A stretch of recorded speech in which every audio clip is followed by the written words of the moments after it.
যি online trading কেলেংকাৰী হৈছে এই অনলাইন ট্ৰেডিং কেলেংকাৰীৰ CBI লগতে এগৰাকী উচ্চ ন্যায়ালয়ৰ ন্যায়াধীশৰ তত্ত্বাৱধানত আমি তদন্ত হোৱাটো বিচাৰিছোঁ।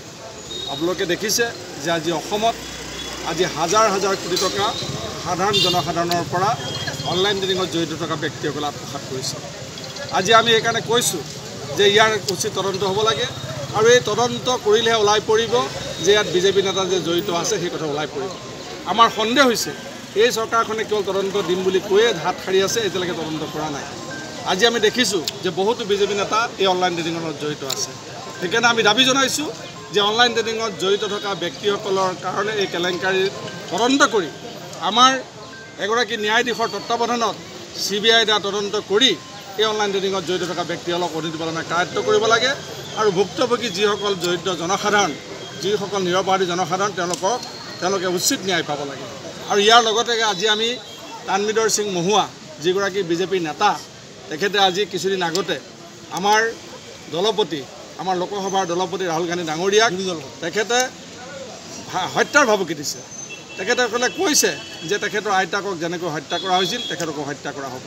আজি আমি এইকাৰণে দাবী জনাইছোঁ যে আমাৰ বিৰোধী দলৰ দলপতি ৰাহুল গান্ধী ডাঙৰীয়াৰ নিৰাপত্তা সুনিশ্চিত কৰিব লাগে আৰু তানবিৰ সিং মহুৱাক অনতিপলমে এই চৰকাৰে গ্ৰেপ্তাৰ কৰিব লাগে।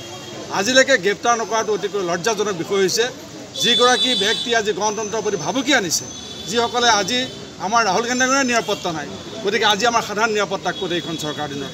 গতিকে আমি এনেধৰণৰ বিজেপি চৰকাৰৰ নিৰ্লজ্জ কাৰ্যত আমি গৰিহণা দিছোঁ। অন্তিমপলমে তানবিৰ সিং মহুৱাক আমি গ্ৰেপ্তাৰ কৰিবলৈ দাবী জনাইছোঁ। নমস্কাৰ, মই অজয় ফুকন আৰু এইখিনিতে সমূহ এনি ভাৰত চেনেলটোৰ যিসকল কৰ্মকৰ্তা আছে সকলোৰে মোৰ ফালৰ পৰা শুভেচ্ছা জ্ঞাপন কৰিছোঁ। অসমৰ আচলতে সংবাদ জগতত নতুনকৈ আচলতে এটি আত্মপ্ৰকাশ ঘটিছে আমাৰ নিউজ চেনেল এনি ভাৰত, আৰু এনি ভাৰতৰ এটা খুব ধুনীয়া এটা অনুষ্ঠান হ'বলৈ গৈ আছে। সকলোৱে জানে আমাৰ সকলোৰে মৰমৰ হাৰ্টথ্ৰব জুবিন গাৰ্গৰ গানে কি আনে, আচলতে জুবিন দাৰ সেই গীতৰ আধাৰত আমাৰ হিৰুদাই লিখা সেই গীতটি গানে কি আনে, এই গানে কি আনে নামৰ এটি তেওঁলোকে সাংগীতিক ৰিয়েলিটি শ্ব' কৰিবলৈ গৈ আছে। আৰু 15 আগষ্টৰ পৰা গোটেই আৰম্ভ হ'ব। প্ৰথম অডিশ্যন অসমৰ ধেমাজি জিলাত আৰম্ভ কৰিব। গতিকে সমূহ যিসকল প্ৰতিভা আছে, যিসকলে গান ভাল পায়, যিসকলে তেওঁলোকৰ নিজৰ প্ৰতিভা আচলতে দেখুৱাব বিচাৰে, এই ৰিয়েলিটি শ্ব'ত গানে কি আনে এই প্ৰতিযোগিতাত অংশগ্ৰহণ কৰক আৰু খুব ধুনীয়া আপোনালোকে সুবৰ্ণ সুযোগ লাভ কৰিব।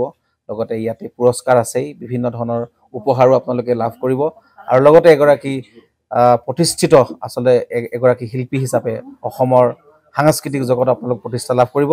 গতিকে গোটেই অনুষ্ঠানটোলৈ মোৰ ফালৰ পৰা শুভকামনা থাকিল আৰু লগতে এই অনুষ্ঠানটোত আপোনালোকে অংশগ্ৰহণ কৰিব। আমিও আছোঁ আৰু সকলোকে আমি লগ পাম। ধন্যবাদ।